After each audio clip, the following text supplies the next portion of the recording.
Hey everybody, this is Kip from America Bumper to Bumper, and today we're going to do a video for all those people out there who might be getting tax return money back now, or say, later on, somebody that's graduated has got some graduation money, or however you might get some money, and you're deciding that you have to go out and buy a car. You got to have a car. Now, a lot of areas of the country, cars may not be quite as important because they're mass transit systems and that sort of thing. But here in Vermont, unless you live in a very few select places, you really have to have a car in this state. A lot of areas of it's very rural and there are no bus services. If you don't have a car, very likely you don't have a job. So we're gonna go through some stuff that I've learned over the years, some stuff that I've taught in my previous job, and hopefully this will get you the best possible car you can for the money that you have.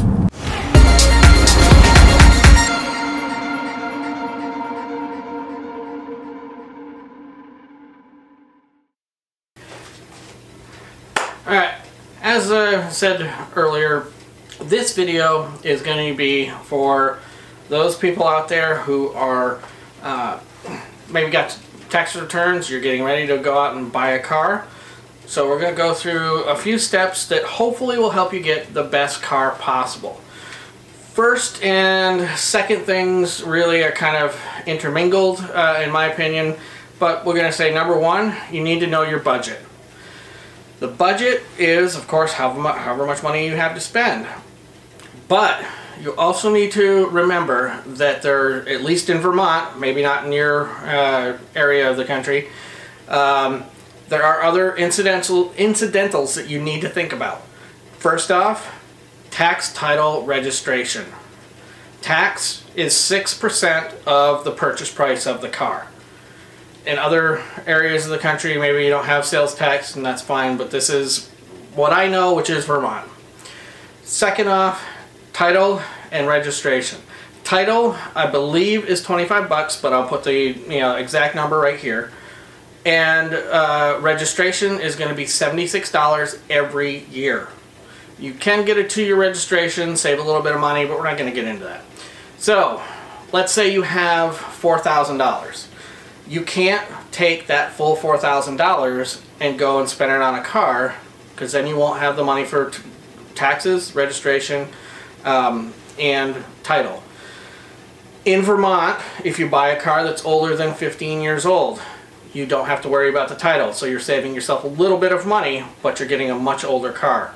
Another thing that you need to think about, and I would personally do if you're going to go out and get a car right now, I would also set aside a couple of months of insurance. Insurance is different for everybody. Full coverage, liability, all that sort of stuff. But if you're in an area you have to have liability insurance, I would set aside 2 months worth. That could range anywhere from, $40, $50, $60, depending on your history, or it could be a couple $100. So have that in mind. If you've had a car before, remember what you're paying before. Set at least one, I would do 2 months aside. So once you've got that figured out, then you can get your price of the car that you should be looking for. Let's say you spend $3,500 on a car. That tax is going to be about $210-ish that you need to have set aside. Registration, $76. That brings the total up to, we're looking at about $300. A couple months of insurance, if you're spending about $100, I mean, there you're up to about that $500. So $3,500, let's say, is a car that you should go look for. You can look for a car that's a little bit more than the $3,500, but we're going to start with just the $3,500s, okay? Okay, second thing, once you've figured out your budget, the second thing you need to do is you need to sit down and you need to figure out what you need in your car and what you want. For some people, a need is going to be four-wheel drive. In Vermont, we have lots of rural areas, lots of areas that need to have four-wheel drive to get in and out of in the winter. If you live in a city, not so much. How many people are you going to be carting around? If it's you and a child, you're pretty wide open on what you can get. If it's you, your spouse, and 4 kids, your options are a lot limited. Jessica, do you really need a V12? You know, can you drive standard? That's another, big thing, when you're going to look for cars. I've actually heard of people that didn't know how to drive standard, went out and bought one, and then blew the clutch out, and then you've got a huge repair bill right after you got your new car. So you make a list, and then we, go through. Now, I would do research.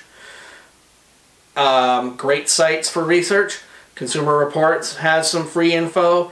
I will also look at the compare side by side. Here? Down. Right there. Oh, okay. All right. All right. Compare. Okay. Brand new.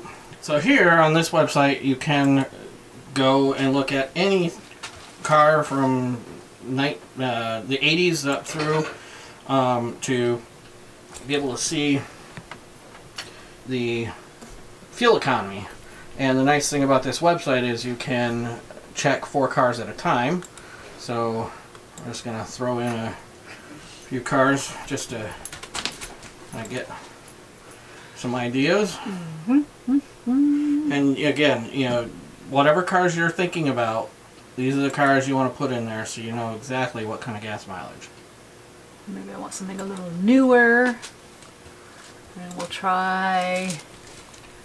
Oh, let's see. We'll try... Yeah, a Rolls Royce. Let's see. How about... Oh, a Toyota. Toyota. Highlander. Ooh. Okay. Oh, a slightly smaller engine. We'll just go with those, and now hit compare. Okay. And ooh, you can look. see minivan, 20 miles per gallon, and the hybrid Toyota Highlander, 28 miles per gallon. Edmunds is another site where you can get information on all sorts of cars, new and used. You can hop over to Oh, okay. NADA and hit the next link. And Kelly Blue Book are very similar. They're going to give you prices of cars, give you a good idea of whether the price that you're getting, that the dealers or individuals are asking for the car, whether that stuff is good. The final tab, this is J.D. Power and Associates website. They also do reliability, and again you can select all sorts of years, makes, models, and it'll give you their take on how reliable cars are. The person that you need to talk to is a mechanic. There's 2 things that you need to do with a mechanic. First thing is just go talk to one. Say, hey, I'm looking for a car, here's my budget, what kind of car should do you think I should look at? Not what kind, but, and when I say kind, I mean actually brands. It's like if they see a lot of a certain brand come into their shop, I see a lot of these cars, don't go after those. I would look at this, this, and this because these seem to be pretty reliable. Mechanics, they're going to be the guys who they're going to know. They see these vehicles come in and out of their shop. They know which ones they see more often than not. So definitely make friends with a mechanic. If you're lucky enough to have somebody that's car savvy with you, or even if you know a mechanic well, maybe they'll come and actually look at the cars with you. But we'll get into that again in a minute. Once you've got an idea of what cars you're going to go look for, then you can actually start doing that process. That process can be done in a lot of different ways. You You can do Craigslist, Facebook Marketplace. Go to area used car dealerships. Go to new dealerships, but that's really kind of a thing if you've got a lot of money you want to spend or really good credit and are going to get a loan. That's another story. In your research, and this is a place where I would talk to your friends and family. Talk to them about what dealerships they feel are more straightforward and honest. Once you've got that list, you can go to dealerships. You, like I say, go look at the cars on Craigslist and Facebook Marketplace. But the biggest thing that you really should do when you're looking over these cars is you should get a pre-purchase inspection, a PPI. Pre-purchase inspection is you make an appointment with an area mechanic. Hopefully it's the one that you talk to about the cars. And you take whatever car you're looking at to their shop so that they can look it all over. In Vermont, it's pretty much just looking at like an inspection type deal. So you have the best idea of, okay, ball joints are going to need to be done in 6 months. Brakes are pretty good, but they're going to have to be done, sometime in the next year. That sort of stuff. Tires are okay, but you're going to have to get tires before summer. Whatever. That gives you a bunch of different options as far as being able to maybe negotiate the price down of the car. So if you go and take it there and you can say, hey, you know what? My mechanic says the brakes are going to need to be redone. Let's knock off some money here, and they might, the seller might go for that. When you're looking for cars, you've got your budget, $3,500.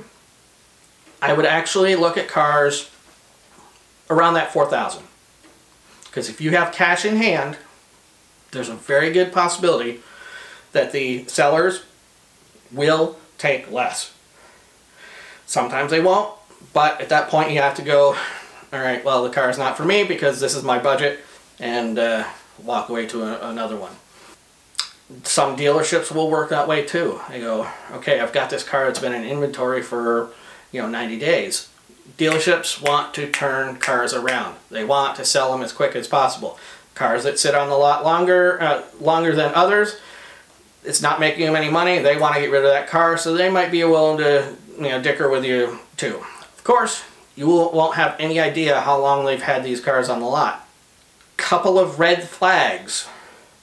If an owner or a dealership will not let you take the car, number one, for a test drive, number two, for a pre-purchase inspection, either of those two things, if they won't let you do that, it's a big red flag. Do not buy that car. Do not buy from that dealership. Find somewhere else. If they don't want you to take the car somewhere to have it looked over, or they don't want you to test drive it, that means there's probably something wrong with it. This has happened. In the job I had previously, we would, especially this time of year, get phone calls all the time about people going, I just bought this car and now it needs blah blah blah blah blah, because they didn't do this sort of stuff. Once you've found that car, you've had it inspected, everything's good with it, you've bought it, then you should have a car that's going to last you a while. Other things that I found out in my years of doing this, my previous job and whatnot, at least in Vermont, the minimum amount of money that you should consider using to buy a car should be around $3,000.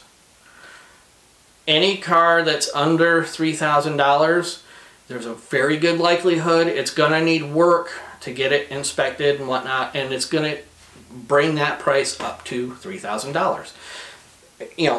Be more than, if you find a car that's less than, your $3,500 budget, in the example we've been using, by all means, you can, if you like the car and it looks good, you can get it.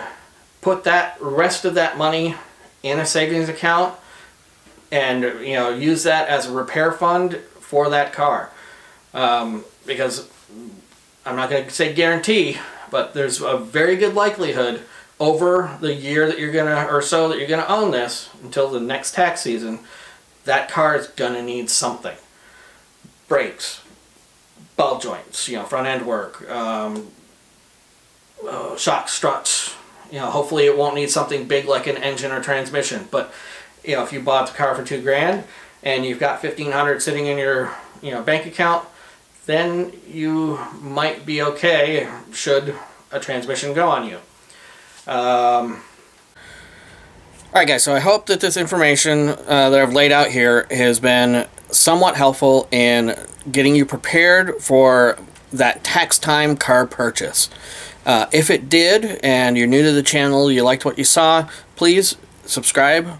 Also hit that notification bell. If you think that this information is good for other people to see, like it, share it, get more people involved with this as well. I'm hoping that this helps you out. Have a day. Hopefully it's a good one.